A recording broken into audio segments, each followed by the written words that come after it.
안녕하세요, 한윤수입니다. 바쁜 일상, 잠시나마 나를 돌아볼 수 있는 단비 같은 시간이죠. 전현수 박사의 마음 테라피. 오늘도 정신과 전문의 전현수 박사님 모셔보도록 하겠습니다. 안녕하십니까? 네, 안녕하세요. 반갑습니다. 네, 네. 오늘 주제를 보니까요. 부처님은 어떤 분인가입니다. 주제가. 정말 마음으로 따르고 부처님 안에서 살고 있는데 솔직히 저도 그렇고요. 많은 분들이 부처님은 어떤 분이신지 잘 모르는 분들이 많이 계실 것 같아요. 네, 예. 부처님 우리와 같은 똑같은 사람입니다. 네. 예. 어떤 분들은 부처님은 신이다 뭐 이래 네. 생각하신 분인데 우리와 같이 똑같은 사람이에요. 그 말은 우리도 부처님과 같은 요소를 가지고 있어요. 가지고 있는데 어떤 부분은 충분히 개발이 안 됐기 때문에 네. 부처님처럼 되지 못한 거거든요. 그래서 오늘 부처님의 실제적인 모습을 보면 나도 저건 좀 할 수 있겠다 하는 부분도 있을 수 있거든요. 그래요? 예, 그렇죠.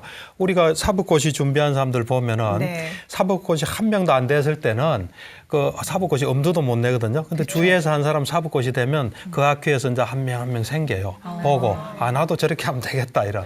그래서 부처님의 실제적인 모습을 한번 들으시면 네. 우선 좀 가깝게 다가올 거예요. 네. 자, 부처님은 어떤 분인가 오늘 아주 귀한 시간 될 것 같은데요. 자, 그럼 큰 박수와 함께 박사님의 강의 청해 듣도록 하겠습니다. 부탁드립니다. 예.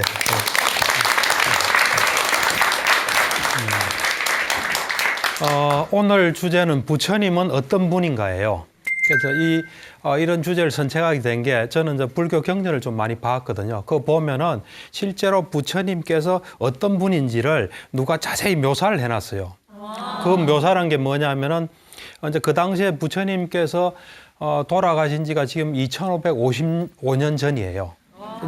이제 보통 우리가 서기는 예수님이 탄생한 날로부터 쳐요. 그래서 지금 2011년 같으면 예수님 탄생하고 2011년이 흐른 거예요. 지금 불기는 2555년이거든요. 불기는 부처님 돌아가신 날을 기준으로 해서 그때부터 해요. 그러니까 부처님께서 돌아가신 지 2555년이 되는데요. 부처님 살아계실 당시에 그 먼 옛날이 아닙니다.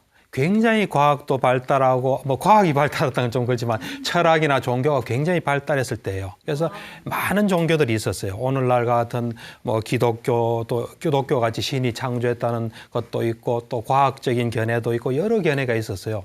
그때 이제 가장 그 세력이 큰 것이 바라문교예요. 바라문교.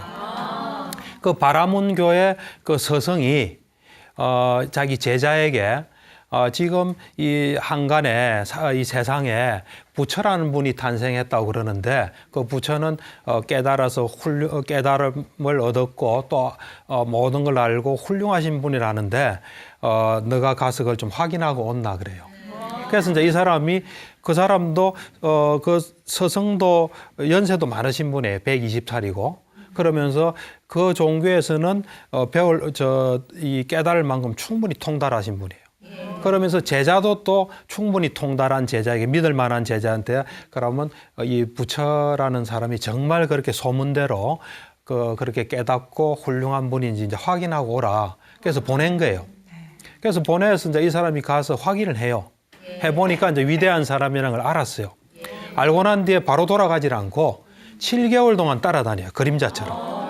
그래서 자세히 기록을 하고 난 뒤에 7개월 후에 돌아가서 자기 스승에게 보고를 해요. 부처님이란 분이 걸을 때는 어떻게 걷고 또 앞을 볼 때는 어떻게 보고 먹을 때는 어떻게 먹고 뭐 요즘 같으면 설거지 할 때는 어떻게 하고 그 당시엔 바루라 그러거든요. 이래 그릇이 바루를 씻을 때 어떻게 씻고 뭐 이런 게 다 보고를 해요. 그걸 이제 보시면은 부처님께서 어떻게 행동하는지를 자세히 알 수 있어요. 이제 그거를 중심으로 부처님의 이제 실제적인 모습과 부처님이 어떤 분이다 하는 걸 여러분들에 좀 이야기하려고 합니다. 이런 이야기는 그래 듣기 쉽지는 않아요. 그래서 그 이야기를 이제 하는데 그 하기 전에 이제 사실 이 불교 경전이라는 게 불교라는 게 좀 특별한 종교예요. 저는 개인적으로 불교라는 종교는 충분히 검증이 된 종교예요. 첫째 부처님께서 29세에 출가를 하시거든요. 왕자로 태어나서 29세에 출가해서 6년 동안 노력을 하세요. 그래서 6년 후 35세 때 깨달으세요. 깨달을 때 자신이 깨달은 내용이 정말 사실인지 아닌지, 진실인지 그걸 충분히 검증을 해요. 충분히 검증을 하고 그 다음에 이제 세상에 놓으셔서 제자들 가르쳐요. 그 당시에 좀 평균 수명이 짧을 때인데 80세까지 사세요. 그래서 45년을 가르치죠. 근데 가르쳤더니만 제자들도 똑같이 깨달은 거예요. 부처님처럼 깊이가 있지는 않겠지만 그래도 그 당시 불교에서는 최고의 목표가 아라한이에요. 그래서 많은 아라한들을 배출해내요. 엄청나게 많은 아라한들을 배출해내는 그 말은 뭐냐면 부처님 혼자 깨닫고 다른 사람은 깨닫지 못하면 그건 보편적인 진리가 아니에요. 부처님 스스로 충분히 검증해서 이건 진리임에 분명하다 해서 가르쳤더니만 다른 사람도 똑같이 되더라. 이거는 어떤 의미에서는 과학이에요. 우리가 조건을 똑같이 하면 실험실에서 실험 조건을 똑같이 하면 같은 결과가 나오잖아요. 그것처럼 이 불교는 그렇게 검증이 저 입장에서는 됐다고 볼 수 있어요. 예. 그래서 그러고 난데 이제 80세 돌아가세요. 돌아가시고 난 뒤에 한 2달 조금 지나서 아까 말한 그 아라한 제자가 500명이 모여서 부처님 말씀을 복원을 하세요. 이거는 그냥 사라지면 안 되니까. 그래서 안 한다라고 그 부처님을 후반기 25년 동안 모셨던 부처님 사촌 동생이에요. 그분이 이제 기억력이 비상했거든요. 그래서 이제 499명의 아라한 앞에서 나는 이렇게 들었다. 불교 경전은 나는 이렇게 들었다는 다 안 한다 이야기예요. 그래서 쭉 이야기를 하면 맞다 이러면 이제 그게 경이 되고 다 같이 암송하고 경이 되는 거예요. 그렇게 7개월 동안 작업한 게 오늘날의 경전이에요. 그래서 그 경 속에 들어있어요. 그러니까 우리가 조선시대에 보면 조선왕조실록이라 해서 그 당시에 다 왕이 말한 걸 다 적지 않습니까? 그렇듯이 이 불교 경전은 그렇게 다 말씀하신 분도 있고 들었던 분도 있고 그 사실 역사적인 기록이에요. 내가 볼 때는 그 세계 문화인류 유산 중에 대단한 유산에 속해요. 양도 방대하고요. 그래서 이제 그것이 쭉 암송되다가 한 600년 후에 이제 글자로 이렇게 정착이 돼서 오늘날 우리가 보이는 경전이고 그 초기 경전들은 빨리어로서 써져 있습니다. 그러니까 제가 이제 소개하는 거는 빨리어에 있는 경전들이다. 그러니까 이제 제가 그걸 보면서 그러니까 이 불교 경전이라는 것 자체가 부처님이 어떤 분이고 부처님이 뭘 경험했는지 그리고 또 그 가르침을 받아서 제자들이 뭘 경험한 게 쫙 다 나와 있는 게 경전이라고 보시면 됩니다. 예. 그래서 그 흥미로운 경이 있어서 이제 그걸 이제 하면서 그 동시에 저 나름대로 이제 경전을 보면서 부처님은 이런 분이구나 이제 하는 거를 제가 좀 이야기를 할까 합니다. 그래서 몇 가지 점에 보면 우선은 부처님께서는 이 무조건적인 행복을 추구하신 분이에요. 무조건적인 행복 자유. 근데 우리는 이래 보면 조건적인 자유와 행복을 추구해요. 조건적인 행복. 그 말은 무슨 말이냐면 이런 조건이 있으면 나는 행복해요. 요게 없어지면 나는 행복하지 못해요. 그러면 그거는 조건적인 행복이에요. 예를 들면 내가 돈이 있으면 행복해요. 돈이 하나도 없으면 나는 불행해요. 그건 조건적인 행복이에요. 내가 돈이 있어도 행복하고 돈이 없어도 행복해요. 그럼 나는 무조건적인 행복을 가지고 있는 거예요. 그래서 제가 이 경전을 읽어보니까 부처님께서는 무조건적인 행복을 추구했고 무조건적인 행복을 얻으신 분이에요. 예, 그런 걸 이제 시사하는 거는 뭐 여러 군데 있는데 그 중에 그 탁발 음식의 경이라는 경이 있어요. 그 경에 보면 이제 그 당시에 이건 여러분들 쉽게 이해하기는 어려운데 이제 악마 빠삐만이라는 존재가 있어요. 불교에는 이제 그런 존재인데 그 존재가 부처님께서 이제 어느 마을에서 항상 탁발을 하고 사셨거든요. 그 당시에 스님들은 뭐 음식을 해 먹지 않았어요. 하루에 한 끼 이제 얻어서 드셨는데 이 악마 빠삐만이 이제 이래 장난을 친 거죠. 오면 저 음식을 못 주게끔. 그래서 이제 하루 종일 음식을 못 얻은 거예요. 그래서 이제 악마 빠삐만이 와서 지금 그래 밥을 잘 먹었나니까 밥을 못 먹었다. 그러니까 밥 좀 먹게 해줄까 하니까 나는 아무것도 가지고 있지 않아도 행복하다. 그런 거 필요 없다. 이제 그런 경도 있고 뭐 여러 가지가 있는데 특히 오늘날에 제가 경을 읽으면서 뭐 모든 게 흥미롭지만 그 중에 요즘 노숙자들 많잖아요. 그거 보면 부처님도 그 당시에 이제 어떤 의미에서 노숙자였어요. 물론 이제 후반기에 이제 이 신자들이 좋은 절을 지어서 이제 보시를 하고 해서 나중에는 거기서 많이 기거했지만, 이제 초기나 안 그러면 또 이동하는 동안 이제 인도가 크지 않습니까? 큰 곳에서 이동을 많이 하셨거든요. 이 두 군데 큰 나라를 중심으로 왔다 갔다 하시면서 이제 설법을 하셨어요. 그래서 이제 중간에 이동하는 그 지역에서 하루는 이제 저 숲속 집더미에 누워 계신 거죠. 누워 계시니까 이제 그 나라 왕자가 와서 보니까 거지처럼 그러니까 부처님 왜 이런 데서 주무세요? 잠은 잘 주무셨습니까? 하니까 부처님께서 하신 이야기가 나는 세상에서 잠 잘 자는 사람 중에 하나다. 하니까 이 왕자가 그 당시에 추운 겨울철이었뭐예요. 지금 날씨가 겨울철이고 지금 부처님 입고 있는 옷은 얇고 바람은 사방에서 불고 눈도 내리고 지금 달도 없는 이럴 때 어떻게 그래 잘 잘 수가 있습니까? 하니까 이제 부처님께서 그러면 내 말을 잘 듣고 내가 대답해봐라 하면서 큰 부자가 있다. 큰 부자가 있는데 그 집에는 그 바람막이도 잘 돼 있고 좋은 가구도 있고 침대도 있고 그리고 그 당시에는 부인이 여러 명 있었거든요. 여러 명의 부인이 잘 시중드는 그 사람은 잠 잘 자겠냐니까 잠 잘 잡니다. 그러니까 그런데 그 부자가 만약에 어떤 욕심으로 인해서 뭔가 마음에 어떤 열기가 있으면 잠 잘 자겠나 하니까 잠 자기 어렵겠습니다. 그래요. 그럼 그 사람이 또 그 화가 나서 이 분노가 있어서 아무리 그래 좋은 환경이지만 잠 잘 자겠나 못 잘 겁니다. 또 이제 어리석음이 있어서 그러면 잠 잘 자겠냐. 그러니까 그것도 힘듭니다. 하니까 나는 그 어떤 탐욕이나 화냄이나 어떤 어리석음을 다 제거하고 내 속에서 완전히 거의 끊어졌다. 이제 다시는 생기지 않는다. 그래서 나는 잠을 잘 잔다. 뭐 이런 이야기를 하시는 게 나와 있어요. 그래서 이제 그때 이래 보면 그 사람들이 그 당시에는 침대 이런 게 중요했던 것 같아요. 그래서 이제 어떤 또 경에 보면은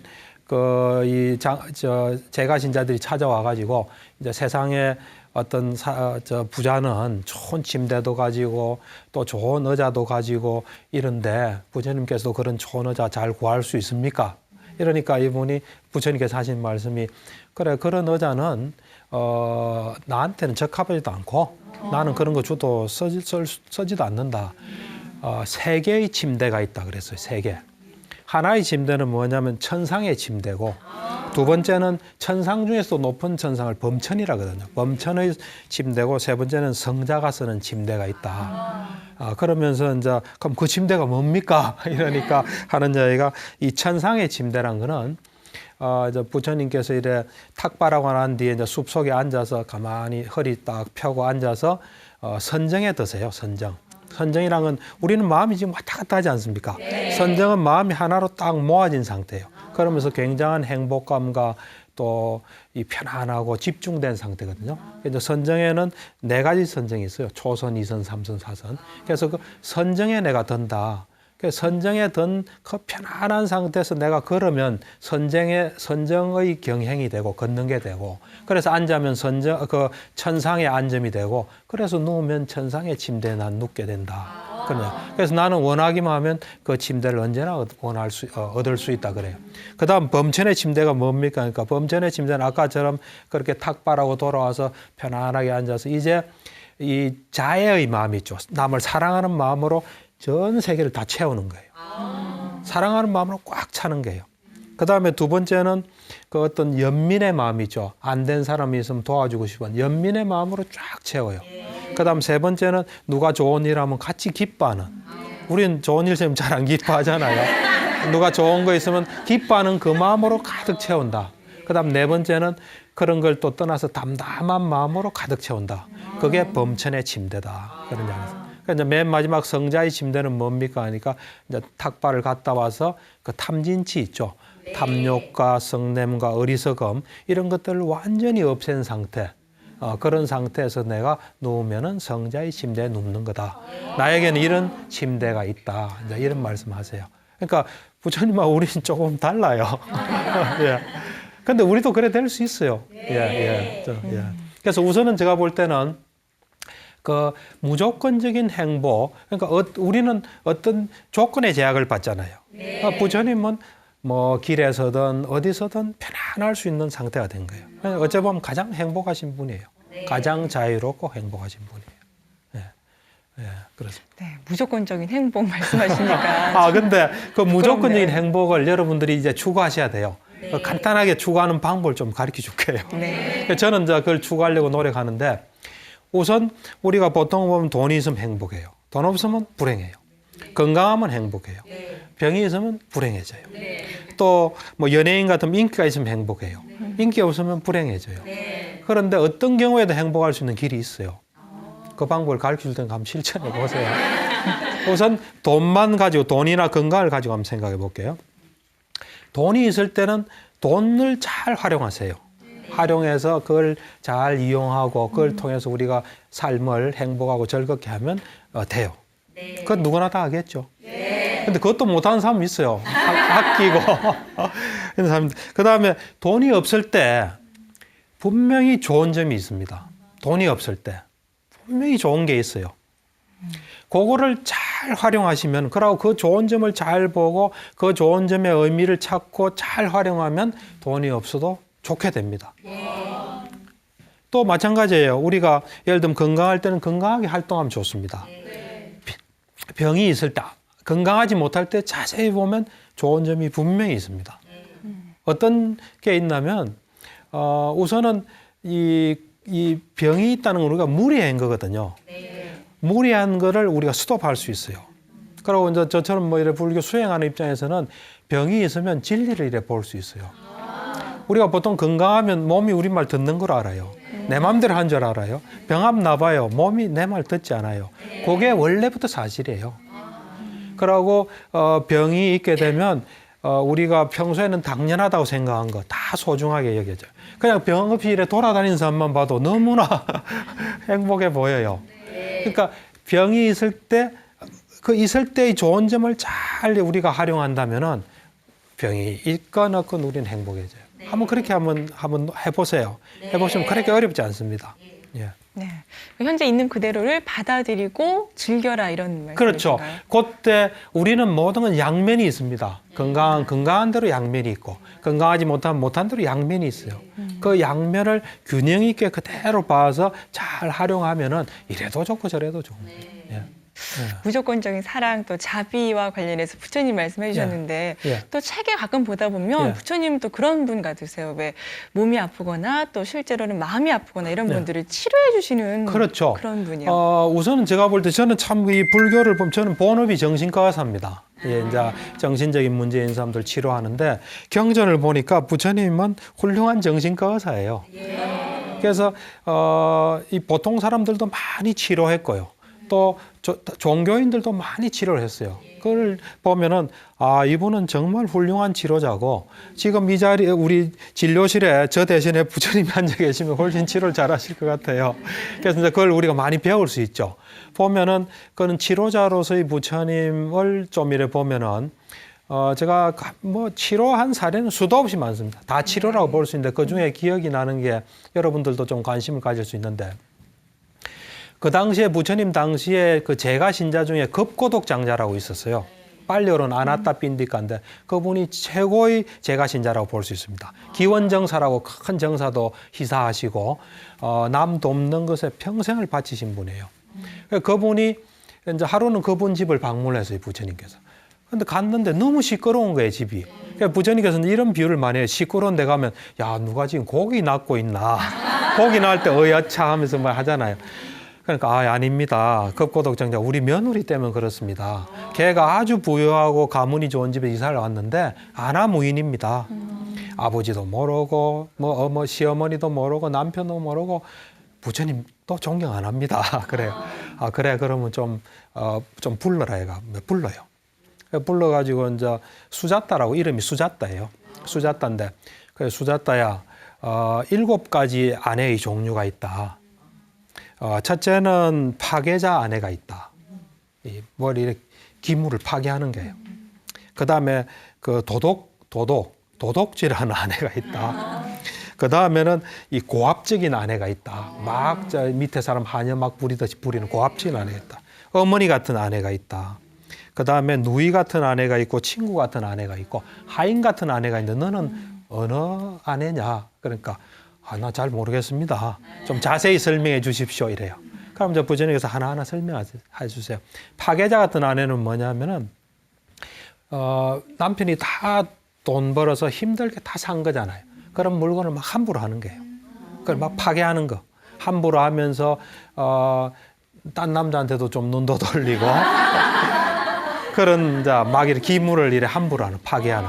그다음 두 번째는 뭐냐면은 이래 집에 물건을 이래 빼돌리는 거예요. 자꾸 도둑 같은 아내가 있다. 그다음 세 번째는 자기가 막 어떤 대단한 사람이나 된 것처럼 고압적으로 남들 막 무시하고 하인도 함부로 부리고 막 안하무인으로 하는 그런 그런 아내가 있다. 그다음 어머니처럼 자식을 잘 보살피고 항상 자식 생각하고 도와주고 이런 게 있다. 그다음에 누이 같은 아내는 그 당시에 이 동생은 언니나 뭐 오빠를 잘 대한 것 같아요. 그래서 항상 이래 이제 잘 대해주고 이런 게 있고, 친구처럼 언제나 만나면 반갑고 진정으로 염려해주고 그런 게 있고, 그다음 하녀 같은 아내는 뭐냐면 설사 남편이 좀 잘못해도 잘 이래 말 듣고 어떤 경우에도 잘 참는 아내가 있다 하니까, 그럼 너는 어느 아내냐 하니까 저를 이 순간부터는 하녀와 같은 아내로 기억해 주십시오.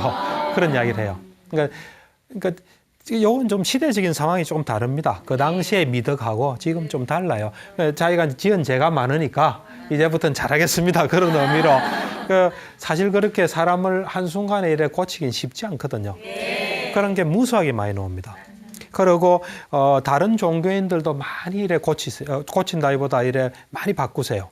그래서 이제 제가 뭐 기억나는 건 많지만 그 중에 하나를 소개하면, 어떤 아까 처음에 제가 브라흐마유 경 소개할 때 스승이 제자 보고 확인해 보고 오라 그러잖아요. 네. 이제 그처럼 이 사람도 암바타라는 사람인데, 자기 스승이 이 사람 보고 둘 다 완벽하게 이제 공부한 사람들이에요. 가서 이제 좀 확인하고 온나 하니까 이제 가가지고 이 사람은 이제 거만하게 부처님 만나서 딱 서서 이야기하는 거예요. 그러니까 부처님께서 너는 너 바라문들, 나이 많은 바라문 앞에서 서서 하냐 하니까, 우린 바라문끼리는 그러진 않는다. 앉아있으면 앉아있고 서있으면 서있으니까. 근데 너는 나한테는 왜 그러느냐 하니까, 나는 바라문이고 당신은 크사트리아다.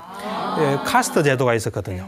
그러면서 이 크사트리아는 하천한 계급이기 때문에 내가 이렇게 한다. 그래서 너 왜 그렇게 하냐 하니까, 자기가 언젠가 부처님이 태어나신 게 카필라 궁이에요. 카필라 그 성을 방문했는데, 그쪽에 있는 석가족 애들이 막 자기들끼리 막 쿡쿡 찌르면서 막 재밌게 놀고, 내한테는 앉아라 소리도 안 하고 무시하는 것 같더라.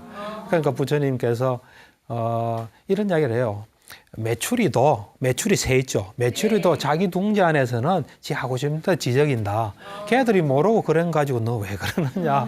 뭐 그런 이야기를 하면서 이제 쭉 이야기하면서, 너가 그렇게 자부심을 가진 너의 조상이 누구냐 하니까 깐나하야가 우리 조상이다 하니까, 그 조상은 석가족은 아주 훌륭한 그 가문이고, 그거는 석가족의 그 노예의 자손이 노예에서 태어난 거다 하면서 남의 종교를 남의 그 족보를 더 잘 아세요.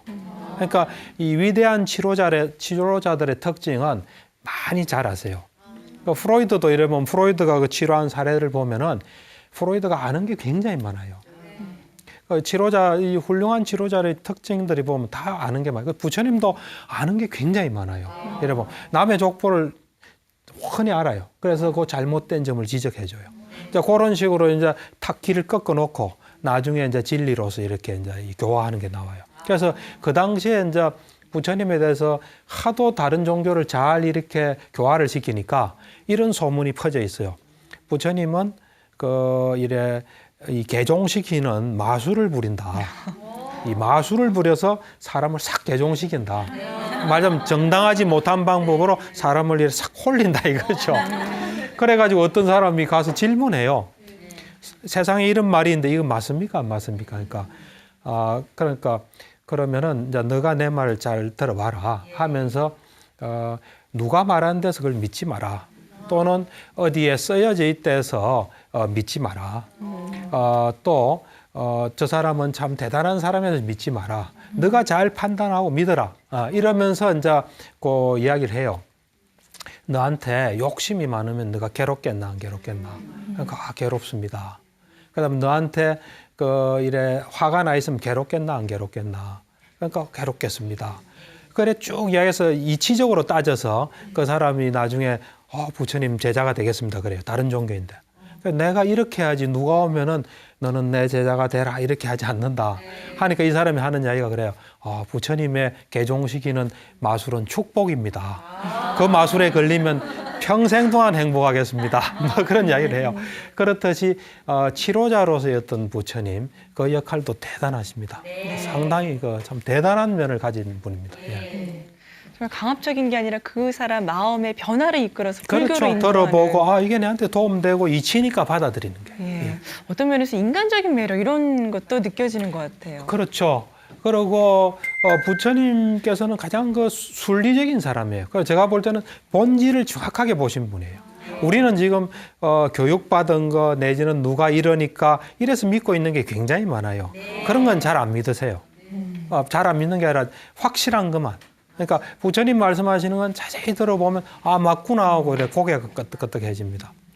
이제 그런 부처님이지만 대단한 부처님이지만 또 개인적인 감회를 또 드러낸 부분도 제가 보기에는 한두 군데 있습니다. 그 중에 하나를 소개하면은 부처님의 그 제자들은 굉장히 많았어요. 뭐 10대 제자라고도 하고 그렇지만 이제 두 명의 상수 제자가 있었어요. 사리부라고 목건년인데 그 두 분은 굉장히 훌륭하신 분이에요. 그 두 분이 이제 부처님보다 먼저 돌아가세요. 그 당시에 전통은 부처님 보다 뒤에 안 죽고 앞에 항상 죽어요. 이렇게 그 예의가 그래요. 뭐 수명이 다하니까 그렇겠지만. 그래서 이제 그 두 분이 돌아가시고 부처님도 이제 돌아갈 날이 얼마 안 된 그때인데 그 겐지스 강이 있죠. 그 근처에 있으면서 이제 제자들이 보통 한 몇백 명씩 이래 1000명씩 이래 있거든요. 그 제자들 보면서 이런 이야기를 해요. 여기에 참 내 제자는 많지만 사리불과 목건년이 없으니까 뭔가 좀 텅 빈 것 같구나. 그런 개인적인 감회를 드러내세요. 그렇지만 그 사랑스러운 그 참 있기 희귀한 그 훌륭한 제자가 죽었을 때 나는 슬프지 않았다 그래요. 왜 슬프지 않았냐면 살아있는 건 다 죽기 때문에 나에게는 슬픔이 없었다 그래요. 그래서 여러분들 착각해서 안 되는 거는 부처님이 냉정한 사람은 절대로 아닙니다. 그분들과 제자들과 가진 시간은 굉장히 소중히 했을 거예요. 그렇지만 또 이래 순리대로 죽는 거에 대해서는 또 그대로 받아들인 거예요. 그래서 그런 어떤 개인적인 감에도 우리가 좀 엿볼 수 있습니다. 그건 극히 드문 경우인데 있습니다. 예. 이별하고 헤어지는 거에 대해서 허전함을 느끼는 부처님 모습을 뵈니까 또 우리랑 비슷해서 좀 더 가깝게 느껴지기도 하는 것 같아요. 그렇죠. 사실 우리하고 똑같은 사람이에요. 요즘 그 TV 프로 보면 뭐 달인이라는 프로 있죠. 어느 한 분야만 계속 하면 그 우리가 할 수 없는 걸 하는 거예요. 부처님께서도 어느 분야를 계속 하신 거예요. 해가지고 우리 이제 부처님처럼 됐고 우리도 그런 방향을 잡고 가면 그래 됩니다. 우리는 지금 딴 데 정신이 너무 많이 가 있어요. 예. 예. 네, 정말 부처님께서는 다양한 모습을 갖고 계시는 것 같은데 네. 또 어떤 모습의 부처님을 제가 그렇죠. 뭐 부처님의 모습을 열거한다면은 정말 많은데 또 제가 참 감명 깊게 본 것은 지도자로서의 모습이에요. 지도자. 그 당시에 불교란 것은 굉장히 융성했어요. 그 당시에 이제 스님들도 굉장히 많았고요. 그 당시에 뭐 유명한 정치가 그다음에 그 재력가들 전부 부처님 제자였어요. 예. 그러니까 그런데 이제 그런 것 같으면 우리는 부처님을 지도자로 생각할 거 아니에요. 그래서 이제 그런 부처님께서 이제 돌아가시기 얼마 안 돼서 그 아까 이야기한 그 안한다라고 모시는 그 이제 제자가 이런 이야기를 해요. 이제 부처님께서 이제 조금 있으면 돌아가실 텐데 그 돌아가실 거 생각하면 내가 정신이 없습니다. 혼미해지고 어떻게 할 바를 모릅니다. 근데 가만히 생각해 보니까 부처님께서 무슨 말씀을 하고 돌아가시지 그냥 돌아가시지는 않을 거라는 생각에 내가 좀 안심이 됩니다 하니까 부처님께서 하시는 말씀이 내가 다 가르쳤고 내 속에는 뭐 이래 움켜쥐고 있는 게 아무것도 없다. 그리고 나는 내가 이 교단을 이끈다든지 거느린다든지 내가 돌보고 있다든지 또 내가 지도를 해준다든지 이런 생각이 전혀 없다. 그런 내가 뭐 할 말이 뭐 있겠냐. 거기에서 제가 이분은 진짜 진정한 지도자구나. 그러니까 우리는 보통 지도자가 자기 중심이 있잖아요. 자기 사적인 생각이 있잖아요. 그래서 자기 대에 뭘 이룩하려고 남이 해놓은 거 위에서 이래 좋은 건 살리고 나쁜 건 또 버리고 이래서 가야 되는데 보통 자기 일에 뭘 드러내려는 게 많거든요. 근데 부처님은 전혀 그런 게 없으신 분이에요. 가장 순리대로 가장 그 이익되는 길을 가신 게 자기 개적인 게 없는 그런 모습을 제가 보고 이런 거는 좀 우리 지도자가 좀 배워야 되지 않을까 하는 그런 생각을 했습니다. 네. 예. 자, 이렇게 지금까지 박사님께서 경전을 통해서 느낀 그런 부처님의 모습 4가지, 무조건적인 행복과 자유를 추구하는 부처님, 또 탁월한 치료자로서의 부처님, 진정한 지도자로서의 부처님, 그리고 인간적인 매력을 지니는 그런 부처님의 모습까지 만나볼 수 있었는데요. 그렇다면 박사님, 브라흐마위의 경에서는 부처님을 어떻게 그리고 있는지. 그렇죠. 이제 그게 오늘 이야기 본론인데 그 이야기를 좀 해보겠습니다. 네. 그래서 이제 분명한 사실은 부처님이 우리와 같은 몸을 가지고 있었어요. 네. 몸을 가지고 있었기 때문에 밥도 먹었겠죠. 네. 그 당시에 이제 설거지는 자기가 했거든요. 설거지도 하셨고. 그러니까 여러분들하고 한번 비교를 해보세요. 그러니까 이제 아까 이야기한 대로 그 브라흐마유라는 120살 된 아주 훌륭한 바라문이에요. 그 바라문이 이제 그쪽으로서는 통달된 분이에요. 그래서 그와 같이 똑같은 수준의 이런 제자한테 가서 정말 부처라는 사람이 세간에 알려진 대로 그렇게 깨닫고 훌륭하신 분이 보고 온다 그랬어요. 그런데 이 사람이 가서 보고는 그 다음에 뭔가 필요성이 있어서 7개월을 그림자처럼 따라다녀요. 그럼 전 일거수일투족을 다 본 거죠. 보고 와서 이제 돌아와서 이제 보고를 하는데 그 보고 내용을 보면 부처님께서 이래 걸을 때 있죠. 걸을 때 항상 오른발부터 먼저 걸었대요. 오른발을 걷고 이제 왼발을 걷는데 이 보폭이 길지도 않고 짧지도 않았어요. 그 다음에 빨리 걷지도 않고 천천히 걷지도 않고. 그 다음에 이게 걸을 때 허벅지를 이래 올리거나 내리거나 하지도 않고 벌리거나 오므리지도 않고 그러면서 항상 하체를 움직여서 걸었대요. 근데 하체를 움직여 걷는데 힘을 써서 걷는 것 같지 않은 그러니까 묘한 느낌인 것 같아요. 분명히 걸어는 다니는데 뭐 스르르 걸어 다니는 것도 아니고 뭔가 하여튼 7개월 동안 봤을 때 이상하게 하여튼 묘하게 걷는 거예요. 걸을 땐 그래 걸으셨어요. 그 다음 이제 부처님도 걸어 다녔을 거 아닙니까? 이 걸어 다닐 때 눈을 이래 어디를 뒀냐면 부처님께서는 항상 이래 걸었을 때 뭘 이래 보잖아요.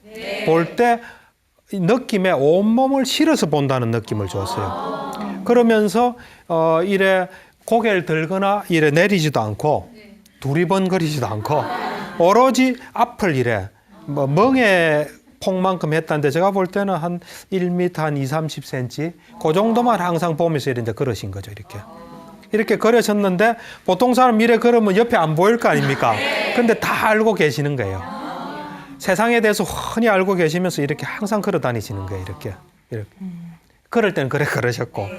근데 어느 이제 집에 들어갈 때도 이래 보면은 막 이래 몸을 이래 들거나 이래 숙이거나 그러지 않고 그냥 이래 걸터에서 이래 움찔거리면서 걷지도 않고 그냥 이래 썩 들어가시는 거예요. 그 다음 이제 들어가서는 자리에 앉을 때도 손을 항상 짚지 않으셨대요. 그리고 펄썩 앉지도 않으시고 그 다음에 처음에 이래 의자가 있으면 의자 쪽으로 접근할 거 아닙니까? 의자 쪽으로 접근할 때 가까이도 가지 않고 멀리도 가지 않고 적당히 접근해 계시다가 싹 앉으시는. 그러니까 하여튼 뭔가 우리하고 똑같이 행동을 했는데 보면 특이한 느낌이 든 것 같아요. 그 사람 기술의 글에 의하면.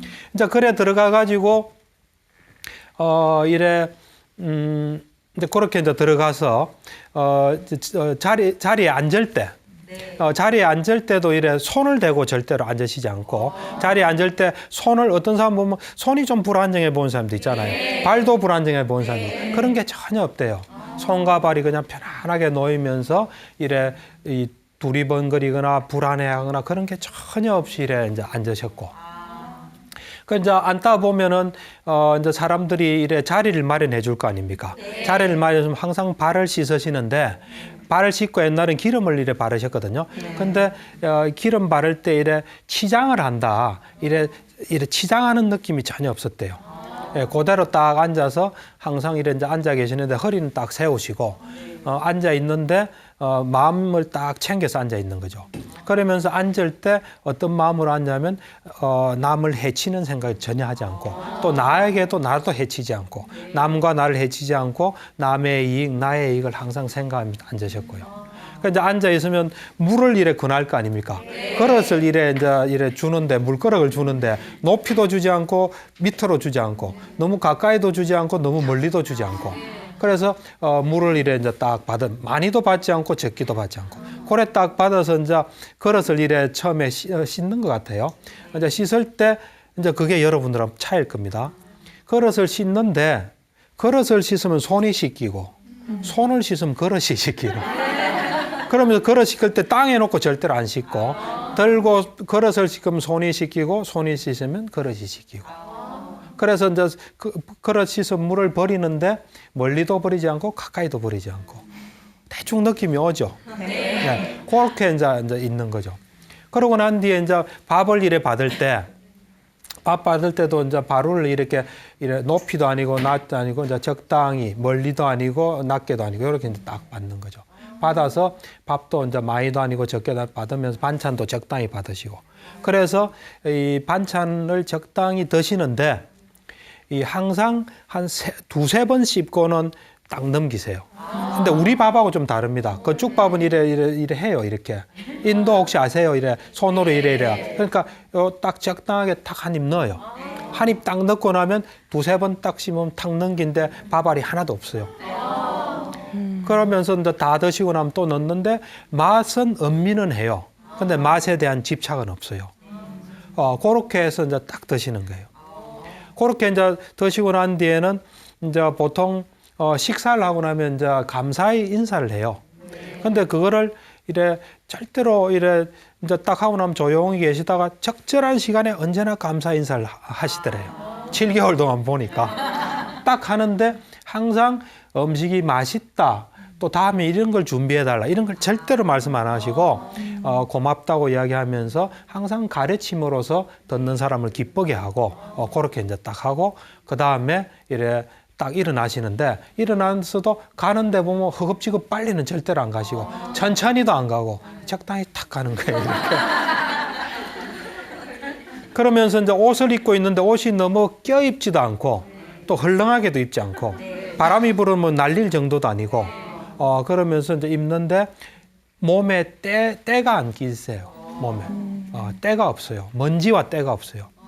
아까 이제 부처님인지 확인하라 그랬잖아요. 옛날에 부처님 확인하는 것은 위대한 사람들은 30 이상이라서 그 32가지 신체적인 특징이 있다 그러거든요. 그 중에 하나가 몸에 먼지와 때가 없는 게 있어요. 거기 보면 여러 가지가 있어요. 뭐 발은 평발이고, 그 다음에 얼굴은 황금빛이고, 뭐 좀 이상한 것도 있어요. 혀가 긴 거 뭐 이런 것도 있는데 우리로서는 좀 이해가 안 되는데, 뭐 이는 뭐 40개인가 뭐 하여튼 이가 몇 개고 뭐 그런 게 있어요. 어쨌든 그 몸에 먼지와 때가 안 끼세요. 그래서 이제 이제 법문을 하는 경우에 이제 가지 않습니까? 절에 가서 이제 법문을 할 때는 언제나 법문을 할 때 이 듣는 사람한테 아부를 하지 않는데요, 절대로. 뭐 우리는 어떤 데는 좀 아부도 하고 그러지 않습니까? 아부도 하지 않고 매도하지도 않고 뭐 꾸짖거나 그런 것도 없이 항상 법으로서 하는 거예요. 법으로서 기쁘게 하고 하는데 그 부처님의 목소리가 8가지 특징을 가졌대요. 하나는 뭐냐면은 또릿또릿해요. 그 다음에 들으면 내용이 명료해요. 그 다음에 달콤해요. 아주 그 감미로운 달콤해요. 그 다음에 듣기가 굉장히 좋아요. 그러면서 좀 심오하면서 이 단조롭지 않고 음조가 있어요. 음조가 있으면서 청아하다 할까? 예, 청아하고 마지막으로 목소리가 낭낭하세요. 근데 이제 지금 저도 여러분들의 이야기하지 않습니까? 근데 부처님 목소리의 특징은 여러분들한테는 갑니다. 가는데 더 이상 가진 않아요. 거기만 딱 가는 거예요. 그러면서 그렇게 이제 이 설법을 들은 듣는 사람은 굉장히 환희심에 빠져서 부처님만 딱 생각하게 된대요. 그래서 그렇게 굉장히 행복하게 그 자리에 이제 떠나는 거죠. 그래서 이 사람이 이제 자기 스승한테 이런 보고를 하면서 지금과 같지만 이거보다 훨씬 훌륭합니다. 그래서 제가 그 경을 이렇게 가만히 보니까 우리하고 똑같은데 그 느낌이 묘했던 것 같아요. 여러분도 좀 그런 느낌이 오죠? 네. 예. 이런 이제 부처님의 실제적인 모습. 네. 이런 거는 참 보기 드문 경이거든요. 네. 우선은 들어보면 이상하다 이래 말한 사람 없는데 너무 지나치지 않나 이래 하겠지만 가만히 들어보면 이래 본질적으로 맞는 말이에요. 저는 이제 아무래도 의사잖아요. 네. 의사하고 정신과 의사이긴 하지만 인체 해부도 하고 또 장기에 대해 다 알고 그러잖아요. 네. 그런 점에서 볼 때 부처님께서 이렇게 말씀하셨다는 건 정말 놀라운 이야기예요. 굉장히 사물을 있는 그대로 보시는 분이에요. 예. 그런 면에서 볼 때 뭐 종교를 떠나서 이 이야기들은 도움이 될 거예요. 예, 도움이 돼서 오늘 하는 이야기는 그 경전에 있는 이야기입니다. 뭐 저는 경전에 있는 이야기만 합니다. 저 이야기는 하진 않아요. 이제 말하자면 경전에 있는 이야기를 저 나름대로 이해하고 터득한 거 이런 걸 이제 해설을 하는 거죠. 그래서 이제 오늘 하는 이야기는 니까야 경전에 있는 겁니다. 니까야라는 건 뭐냐면 빨리어로 쓰여진 경전이에요. 부처님께서 돌아가시고 한 7개월에 걸쳐서 결집이라 그러거든요. 아난다라는 그 제자가 이제 25년간 다 듣고 기억을 한 거죠.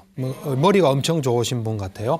그리고 이제 부처님 돌아가시면 이렇게 경을 만들 걸 미리 생각을 하셨을 거예요. 그리고 우리가 이제 경이라는 게 그 부처님 돌아가시고 결집됐다 생각하는데 부처님 계실 때도 합송이 많이 되었습니다. 그래서 어떤 경은 합송경이라고 경을 이미 중요한 경전들 이래 합송을 해요. 그러나 이제 부처님 돌아가실 때 다 대비한 거죠. 그리고 이제 부처님 돌아가시고 난 뒤에 이제 철저하게 결집한 겁니다. 그러니까 부처님 말씀을 복원한 걸 결집이라 그러거든요. 그래서 이제 거기에 있는 게 이제 빨리어 경전인데 그 중에 있는 경전인데 제가 이래 보니까 아주 그 짧으면서도 비유로 설명해 있고 이 불교의 핵심이 그대로 다 들어가 있어요. 그래서 여러분들이 이 경 하나를 잘 이해하시면 불교를 제대로 이해한다고 볼 수 있습니다. 역으로 말하면 이 경이 난 도저히 못 믿겠다 하면 불교에 대해서 좀 모른다고 볼 수 있습니다. 그럼 이제 이야기를 시작해 보겠습니다. 이 경은 그 상유타 니까야라는 경에 나와 있습니다. 이 니까야는 여러 종류가 있는데 크게는 이제 사부 니까야가 있고 그다음에 소부 니까야라고 있습니다. 이제 사부 니까야는 길이가 긴 걸 모은 걸 디가 니까야라 그래요. 빨리어로 디가라는 건 길다 이런 뜻입니다. 그래서 길이가 긴 걸 모은 게 이제 디가 니까야고 그다음에 마찌마 니까야라 해서 길이가 중간 마찌마는 마찌마라가 아니고 길이가 중간이란 미들이란 뜻입니다. 영어로 하면. 그래서 그 중간 길이를 다 모은 거예요. 그다음 이제 상주따라는 제가 이야기한 상주따라는 것은 이제 섞여서 한데 이거는 뭐냐면 주제별로 다 모은 거예요. 주제별로. 그다음 이제 앙구따라 니까야라서는 법수대로. 그러니까 예를 들면 4가지 사성제다 또는 뭐 그 사념처다 사자 붙은 건 다 이래 모은 거예요. 예, 일자 붙은 거 다 모으고 이자 이래서 이제 그게 앙구따라 니까야고 소부 니까야가 또 있습니다. 이제 수타니빠따라든지 법구경이라든지 뭐 자따가라든지 이런 쭉 경들이 있거든요. 그러니까 이거는 이제 이 그 상주따 니까야 6권 품에 놓는 거예요. 6권이라서 우리 몸을 구성하는 건 눈, 귀, 코, 혀, 몸, 정신이거든요. 그런 6권을 다 모은 그 또 경이 있어요. 그 중에 하나인데 경 이름은 뱀비유경입니다. 뱀을 비유를 들어서 말씀하신 경이라서 뱀비유경입니다. 이 뱀은 보통 뱀이 아닙니다. 굉장히 그 독이 강한 뱀이에요. 막 열기를 뿜어내고 그냥 보기만 해도 알 수 있어요. 와, 저 뱀 가까이 가서 물렸다면 죽겠다. 알 정도로 엄청난 그 독을 강하게 뿜고 열을 뿜는 그런 뱀에 대한 비유. 근데 이제 부처님께서 보통은 그냥 말씀하시는 경우도 있고 비유를 들어서 말씀하시는 경우가 있어요. 비유를 들어서 말씀하시는 거는 들으면 딱 이렇게 기억이 납니다. 이 경도 이제 비유를 들어서 말씀하셨는데 이제 이 경 속에 부처님께서 보는 우리 존재 또 우리가 처한 상황 그리고 거기서 우리가 어떻게 해야 된다는 해결책을 제시한 경이라고 볼 수 있습니다. 그래서 불교의 모든 것이 들어있다고 볼 수 있습니다. 이런 이야기를 합니다. 저쪽에 굴이 하나 있는데 그런 깊은 굴은 알겠죠. 땅 밑에 파인 굴이 있는데 거기에 뱀 4마리가 있다. 그런데 그 뱀은 독이 엄청 강하고 열을 엄청 뿜고 거기에 물리면 죽는다. 이제 그 놈들이 그 굴 속에 있기도 하지만 하루 종일 나와서 돌아다니기도 한다. 이제 그런 이야기를 딱 해요. 그러면 여러분들 그 이야기 들으면 어떻겠습니까? 도망가겠죠. 그래서 첫 번째, 4마리의 뱀이 있는 겁니다. 4마리. 아주 독성이 있는 요 뱀이 있다. 그러니까 그 이야기를 들은 사람은 도망가겠죠. 그 근처는 안 가려겠죠. 근데 이제 그 다음에 이 사람이 또 와서 또 이제 이야기를 또 해주는 거예요. 어떤 이야기를 해주냐면은, 소문에 듣지 않으니까 5명의 살인자가 당신을 지금 찾고 있다더라. 당신 찾는 즉시 죽인다더라. 5명의 살인자가. 이 사람은 뭣도 모르고 자기 딴은 이제 평화롭게 살고 있던 사람이에요. 근데 어느 날 와서 이런 현실을 이야기하는 거예요. 그러니까 뱀도 피해야 되지만 살인자를 또 피해야 되잖아요. 그래서 또 정신없이 도망가는 거죠. 그러고 있는데 또 어떤 사람이 와서 또 이야기를 해줘요. 6번째 살인자가, 아까 살인자 5명 이야기했죠. 이제 6번째예요, 이거는. 6번째 살인자가, 근데 이 사람은 당신하고 아주 가까운 사람이다. 뭐 가까운 사람인데 이제 살인자인데 너를 보면 죽이겠다 하더라. 그러니까 더 겁나는 거죠. 그래서 이제 또 도망을 치는 거죠. 그래서 도망을 정신없이 치다가 어디 가니까 마을이 하나 있어요. 야, 이제 살았겠다. 마을에 가면 사람도 있고 도움도 받잖아요. 어디 숨을 데도 있고. 그래서 마을에 이제 들어간 겁니다. 마을에 이제 들어갔는데 마을에서 이렇게 보니까 마을이 텅텅 비어 있어요. 사람도 없고 숨을 데도 없고 뭐 무기도 없고 먹을 것도 없고 텅텅 비어서 아무 쓸모가 없는 거예요. 도움이 안 되는 마을 하나 발견한 거예요. 그래도 마을이니까 마음을 좀 붙이고 거기서 이제 이래 있는 거예요. 있는데 그 사람이 또 와서 하는 말이, 지금 도둑들이 이 마을을 습격하려고 한다. 도둑대가 이 마을을 습격한다고 하더라. 그러니까 이제 이 마을에서도 나와야 되는 거예요. 또 마을에 나와서 이제 정신없이 도망을 가는 거예요. 도망을 가다 보니까 어떤 언덕에 이제 도달했어요. 언덕에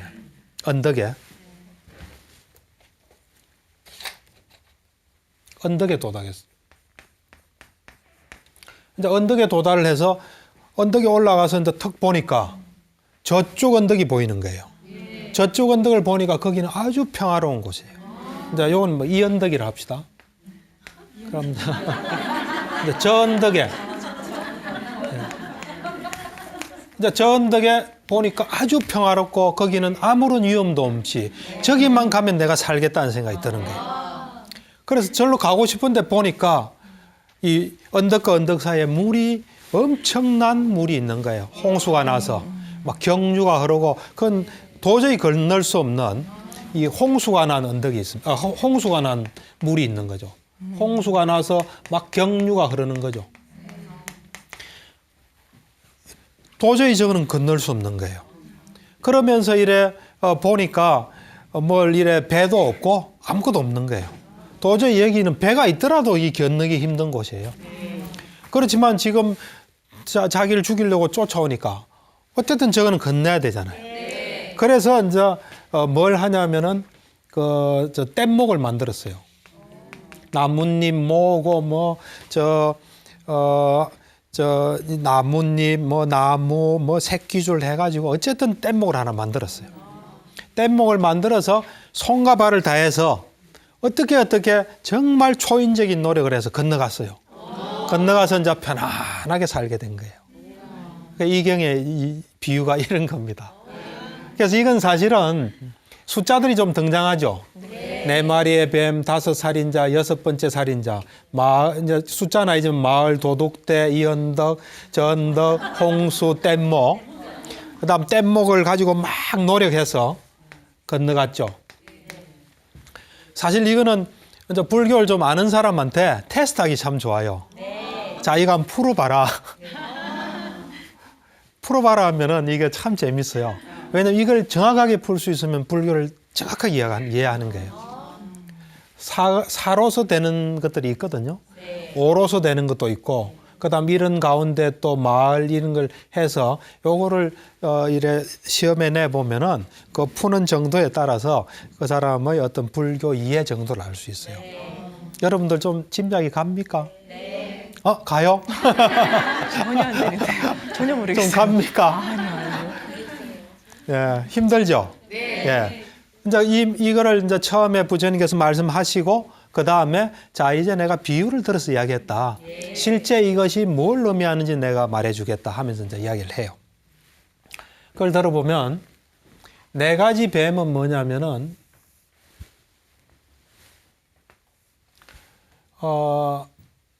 듣고 너무 놀라지 마세요. 불교 용어로 하면 지수화풍이라는 게 있습니다. 사대라는 게 있거든요.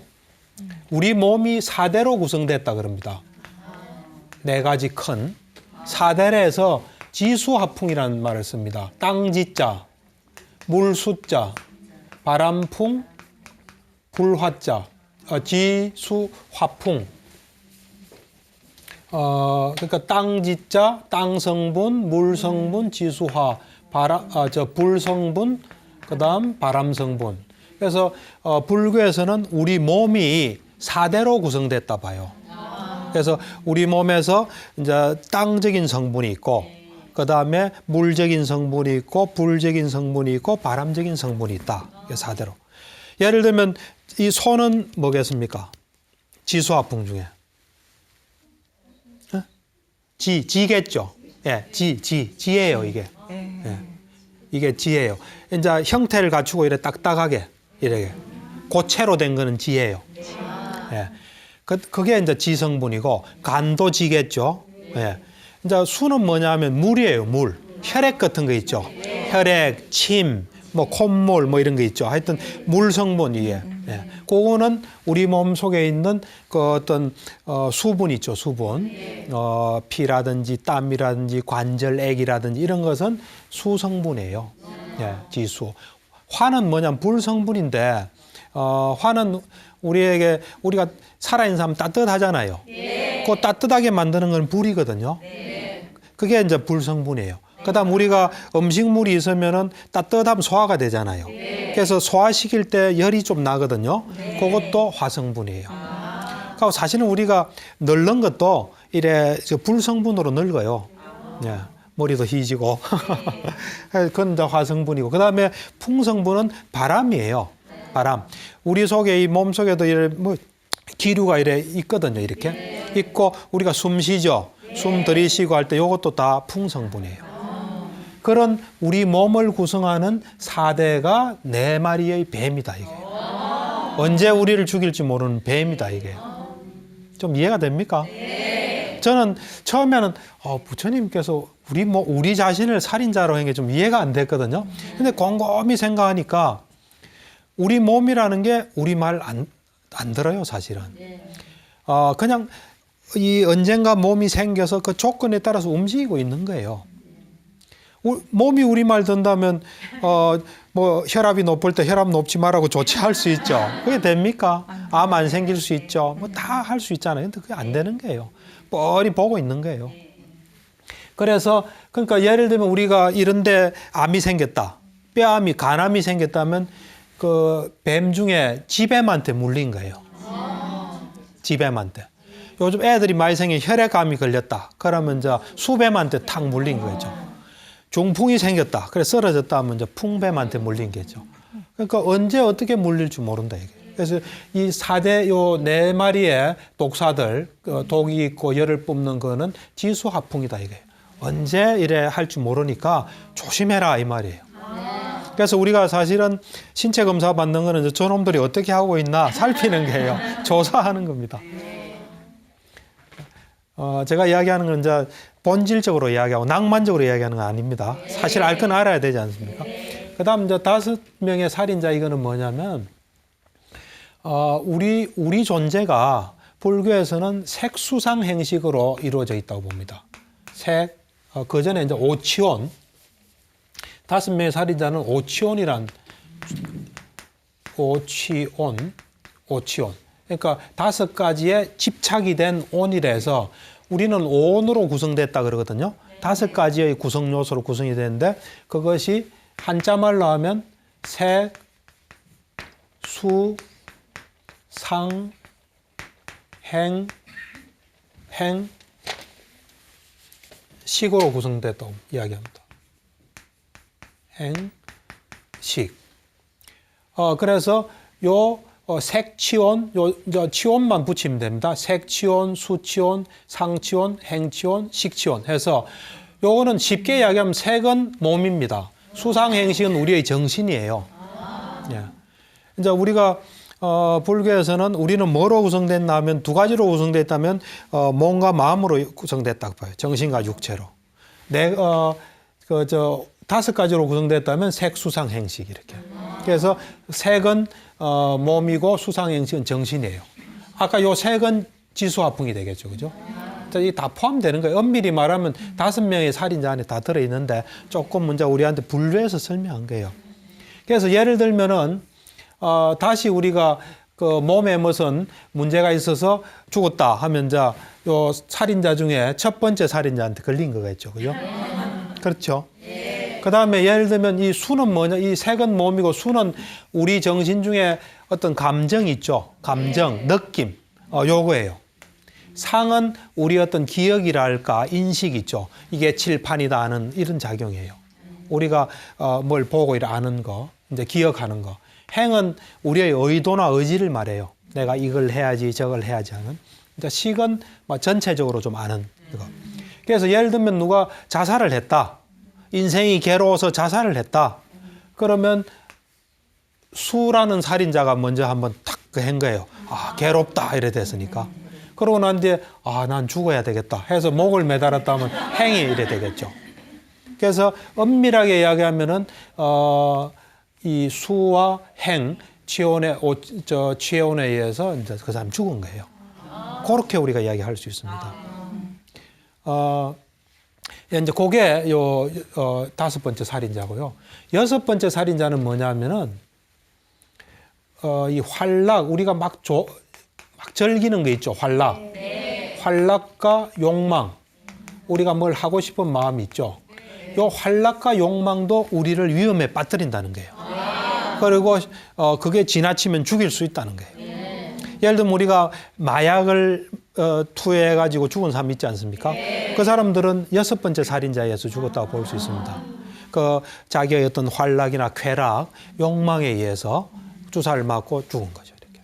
그러니까 어떤 사람은 이제 돈 때문에 이래 범죄를 하고 살인을 했다. 그러면 6번째 살인자가 자기 속에서 그거 죽인 거예요. 그래서 지금 현재 이제 요렇고 그 다음에 이제 요렇게 위험 상황이니까 이제 내가 좀 살아야 되겠다. 그래서 갔는데 마을이 텅텅 비있다 그랬죠. 이거는 뭐냐면은 육근을 이야기해요. 육근.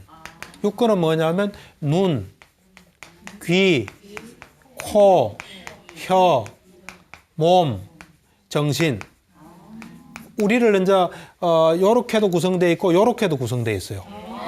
그래서 상황이 안 좋으니까 뭘 어떻게 해보려고 하는데 그러니까 눈으로 뭘 찾고 길어지고 머리를 막 굴리는데 본질적으로 보면 도움이 안 된다는 거예요. 그게 마을이 비어 있다는 겁니다.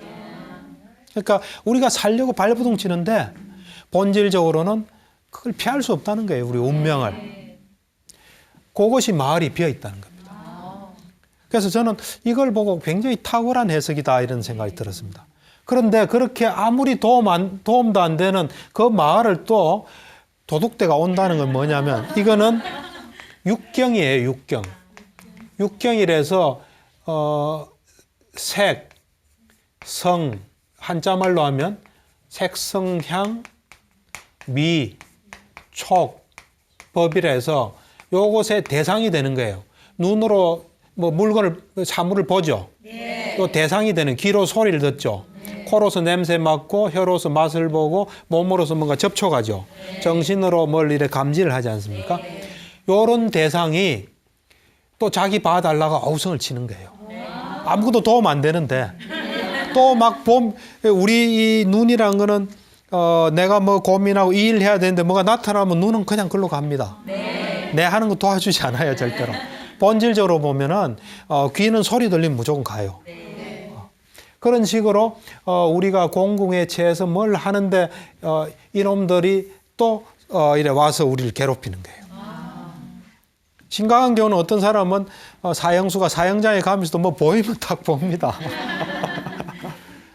그래서 이게 이제 육경이고, 이 언덕은 뭐냐면, 이 언덕은 이런 모든 것의 어떤 총체라고 볼 수 있습니다. 이건 뭐냐면 나라는 존재예요. 나라는 존재. 나라는 존재. 다 나라는 존재가 있기 때문에 이게 다 가능한 거거든요. 이게. 나라는 존재가 있어서 이런 모든 것이 발생하는 겁니다. 도망도 가기도 하고 뭐 이래. 이게 나라는 존재입니다. 이게. 저 언덕은 열반입니다. 열반. 모든 괴로움이 없어진 상태, 이게 열반이에요. 열반. 그래서 이제 이쪽으로 건너가야 되는데, 이 홍수가 났다. 홍수가 났다는 것은 우리 보통 4가지 홍수라 그럽니다. 뭐 4가지 경류라고도 이야기하기도 하고, 이거는 뭐냐면 첫 번째가 감각적 욕망의 홍수예요. 감각적 욕망. 요거는 뭐냐면 아까 말한 눈, 귀, 코, 혀, 몸, 정신을 가지고 뭔가 자꾸 그걸 이래 충족하려는 거. 이게 감각적 욕망이에요. 요런 것들이 것 때문에 이 언덕에 도달을 못하는 거예요. 거기에 이제 떠밀려 가는 거예요, 전부 다. 그다음 두 번째는 뭐냐면은 존재.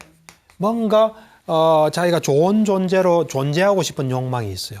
특히 좀 나은 존재, 뭐 이제 종교적, 불교적이라면 이제 천상에 나고 싶은 이런 존재, 존재적인 욕망, 존재적인 그 홍수. 그 다음에 견해. 이제 올바른 견해가 아니라 우리 여기에는 여러 가지 견해가 있겠죠. 뭐 죽으면 끝이다. 또는 뭐 과학적인 견해를 가진 사람도 있고 뭐 여러 견해가 있죠. 이 견해의 또 홍수에 빠진다 이겁니다.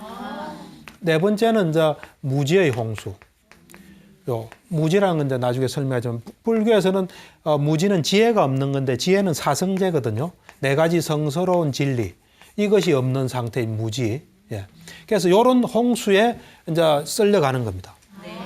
그래서 그 홍수에 썰려가지 않기 위해서 뗏목을 만들었는데 이거는 이제 우리를 요 열반에 가게끔 하는 도구겠죠. 이게 팔정도예요, 팔정도. 8가지 올바른 길. 예. 8가지 올바른 길을 실천하면은 이제 열반에 도달한다는 거예요. 예. 8가지 올바른 길은 뭐냐면 정사유. 정사유가 아니라 정견. 바로 딱 보는 거예요. 정견이고 그 정견이 딱 굳건하면 사유를 하는데 정확하게 바르게 하는 거예요. 정사유. 그러니까 정사유가 되고 나면 정어, 바른 말을 쓰는 거예요. 그 다음에 정업, 그러니까 바른 또 행동을 하는 거예요. 그 다음 정명이라 해서 이게 바르게 직업을 갖게 됩니다. 그리고 정정진, 바른 노력을 하고, 그 다음에 정마음 챙김이라 해서 정념이라고 몸과 몸에 대해 쭉 정확히 아는 게 있어요. 나중에 설명했지만 정념, 그 다음에 정삼매라 해서 선정에 드는. 그래서 요런 8가지 바른 길에 의해서 이제 열반에 가는데 노력은 이게 정진입니다. 그래서 요렇게 이제 이야기할 수 있습니다. 그러니까 이제 이게 우리가 처한 어떤 부처님이 보는 어떤 우리 존재의 본질이고 또 우리가 처해 있는 상황이고 거기에 대한 해결책입니다. 이게. 네. 그러니까 오촌이라고 그래서 나 자신을 살인자로 보고 또 네. 언제 내 말이 뱀에게 물려 죽을지도 모르고요. 그렇죠. 그래서 해결책을 주신 걸 보면 네. 윤회가 괴로움이다 이런 뜻인 건가요? 그렇죠. 이제 사실은 이제 불교는 보면은 이제 뭐 초기 불교가 있고 뭐 대성 불교가 있습니다. 이제 초기 불교적인 입장에서 이야기하면은 윤회가 가장 핵심이에요, 사실은. 그러니까 윤회하면서 괴로움 받는 그거로부터 벗어나라는 게 부처님의 가르침이에요. 물론 괴로움도 차이가 많아요. 여기서도 이제 괴로움이 많은 사람도 있고 적은 사람도 있지만 그 자체가 있던 어쨌든 괴로움은 있는 거예요. 그 괴로움에서 이제 벗어나라는 게 어째 보면 그 부처님의 우리에게 주는 가르침이에요.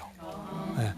그러니까 제가 참 안타까운 거는 사람들이 요즘 사람은 보면은 죽으면 끝이지 않은 사람이 너무 많아요. 그래서 시간 낭비하고 함부로 살고 막 욕심내고 화내고 해야 될 노력 안 하고 그거 굉장히 많이 하거든요. 근데 불교적인 진리를 이렇게 받아들이면은 이제 보는 게 달라지죠. 그래서 이제 사실은 이제 윤회라는 것이 이 우리가 왜 이제 불교에서 아까 저 사성제도 가장 중요한 진리가 고성제예요. 고성제, 괴로움의 진리예요. 그러니까 이 존재란 것이 괴로움이란 그 진리가 제일 중요합니다. 괴로움이 아니고 즐거움이라고 생각할 수 있잖아요. 그럼 다르게 사는 거죠. 그런데 이 괴로움이라는 것은 가장 근원적인 거는 존재함으로서 이래 이제 생기는 겁니다. 우리가 한번 생각해 보십시오. 여러분들이 존재하면은 몸과 마음을 가지죠. 그러면 몸에서 오는 고통, 마음에서 오는 고통 피할 수 있습니까? 그렇죠. 못 피하죠, 절대로. 예를 들면 우리가 결혼을 한다. 결혼하면 결혼해서 경험해야 될 거 다 경험해야 되겠죠. 결혼해서 뭐 좋은 것만 있습니까? 안 좋은 것도 있겠죠. 그렇잖아요. 또 우리가 자식을 가진다. 그러면 자식에서 겪을 수 있는 건 다 겪어야 되잖아요. 그죠? 안 그래요? 또 교도소 들어가면 교도소에서 있는 거 다 겪어야 되죠. 존재로 태어나면 존재로 태어나서 겪는 걸 다 겪어야 되는 거예요.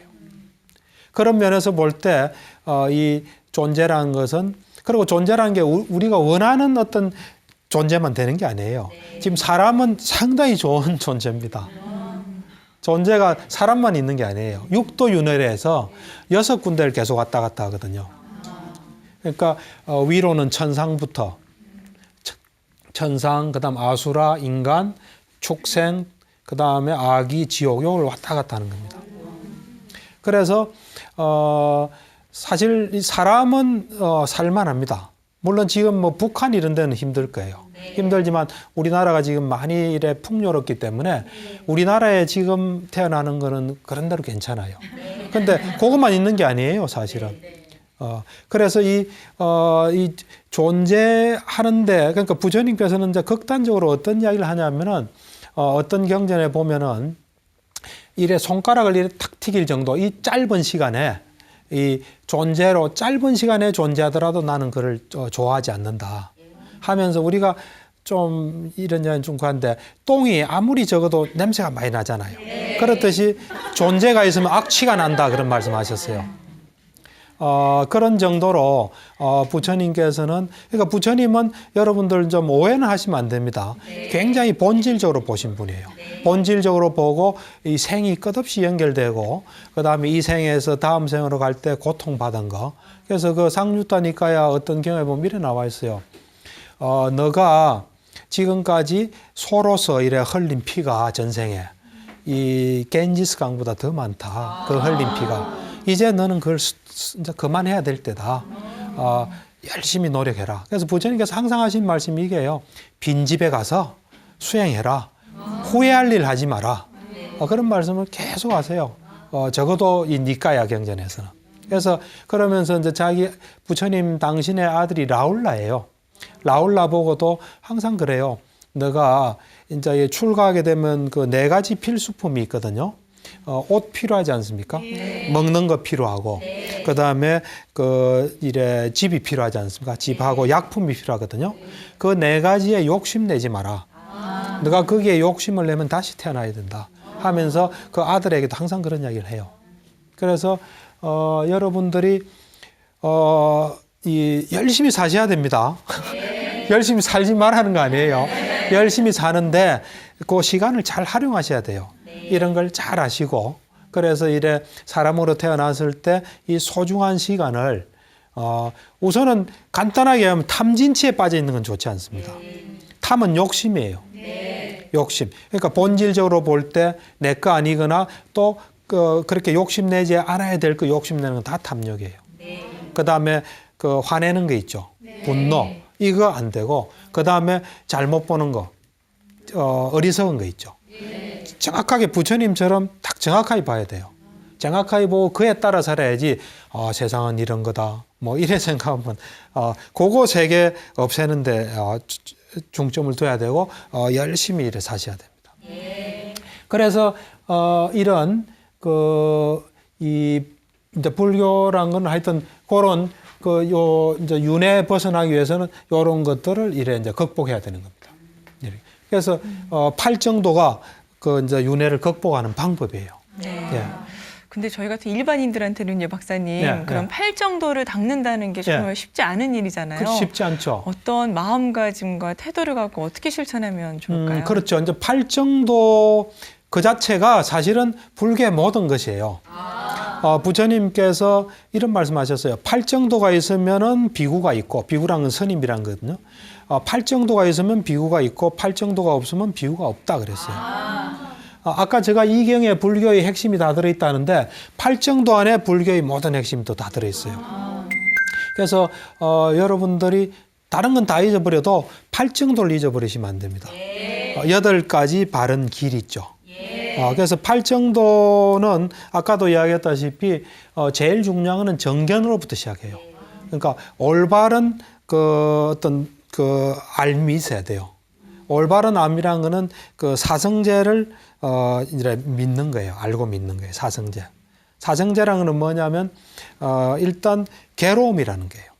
세상은 이래 괴로움이라는 거. 내가 생명을 유지하는 것도 괴로움이고 또 죽고 난 뒤에 내가 원하지 않은 걸 가는 그 길을 가야 되는 것도 괴로움이고 살아있는 동안에 아파야 되는 것도 괴로움이고 또 내가 여러 팔고라 그래요. 하여튼 그런 괴로움이라는 거. 그게 이제 성스러운 진리의 시작이에요. 그 다음 그 괴로움은 어디서부터 시작하냐 하면 가래에서 시작해요. 집착에서 시작해요. 집착에서. 그 다음에 이제 이게 집성제예요. 그 다음에 이제 멸성제가 뭐냐면 이런 가래를 완전히 없애는 게 가능하다는 거예요. 괴로움을 완전히 없애는 게 가능하다는 거예요. 어떤 사람은 그래요. 어떻게 다 없애나. 괴로운 게 인생이지. 이랬는데 그거 아니에요. 그것도 잘못된 생각이에요. 그게 없앨 수 있다는 거예요. 괴로움을 완전히 멸할 수 있고 가래를 완전히 집착을 멸할 수 있다는 게 노력하면은. 그래서 이제 사실은 이런 정신분석 프로이드도 본능은 없앨 수 없다고 본 거예요. 그런데 그 본능을 없앨 수 있다는 거예요. 예. 그것도 언젠가 생긴 거예요. 예. 그래서 그게 없애는 가능하고 그 없애는 방법이 팔 정도예요. 그래서 이제 팔 정도는 아까 말한 대로 제일 처음에 올바른 견해를 가지고 그에 따라서 올바른 사유를 하고 올바른 사유라는 거는 말하자면 요런 현실적인 것보다는 이런 본질적으로 내한테 좀 좋은 삶을 살아야 되겠다는 그런 사유예요. 그 다음에 이 악의 있죠. 화내는 거 없고 남한테 이래 해치려는 마음 없는 게 바른 사유예요. 그러고 난 뒤에 이제 바른 말이란 거짓말 안 하고 그 다음에 중상 모략하는 말 안 하고 욕 안 하고 실없는 소리 안 하고 이게 이제 바른 말이에요. 그 다음 이제 바른 업이라는 거는 훔치는 거 안 하고 살아있는 거 안 죽이고 바람 안 피우고 하고 그 다음에 이제 그러니까 그 다음에 바른 직업을 가지는 거예요. 이제 불교에서는 사실은 술집을 한다든지 무기상을 한다든지 이런 건 좋아하잖아요. 그 다음에 이제 어쩔 수 없이 하게 되면 또 올바르게 하면 되겠죠. 낚시 안 하는 거 좋지 않습니다. 낚시, 사냥 이런 거 안 좋고요. 그런 이제 올바른 그거. 그 다음에 정진이라서 올바른 노력인데 이거는 뭐냐면 내 속에서 이래 좋은 게 있으면 그걸 잘 살리고 더 많게 하고 내한테 안 좋은 게 있으면 그걸 없애고 안 일어나게 하는 거. 예, 그 다음은 이제 항상 이래 현재에 집중하는 거, 마음 챙김, 정념. 그 다음에 정삼매에서 올바르게 삼매에 드는 거. 좀 어렵죠? 어렵지만은 이제 하다 보면 됩니다. 그래서 그런 걸 아까 이제 말씀하신 대로 그럼 어떻게 노력해야 되냐? 아까 노력을 잘 해야 된다 그랬죠? 네. 좋은 배만 있으면 뭐합니까? 열심히 해서 가야 되는데 노력은 어떻게 하냐면은 그것도 이제 경전에 다 나와 있습니다. 어떻게 노력해라. 그거는 이제 디가니까야라고 긴 경 모은 데 보면 13경이라고 있어요. 13경. 이 10가지씩 해서 이래 말하자면 이제 하나짜리로 10개가 있어요. 예를 들면 어떤 것은 많은 걸 만든다. 어떤 건 닦아야 한다. 어떤 거는 철저히 알아야 된다. 이런 거로 10개가 쫙 있어요. 예를 들면 어떤 것은 많은 것을 만든다. 이거는 뭐냐면 우리가 우리한테 도움되는 것을 열심히 하면 좋은 게 많이 생기겠죠.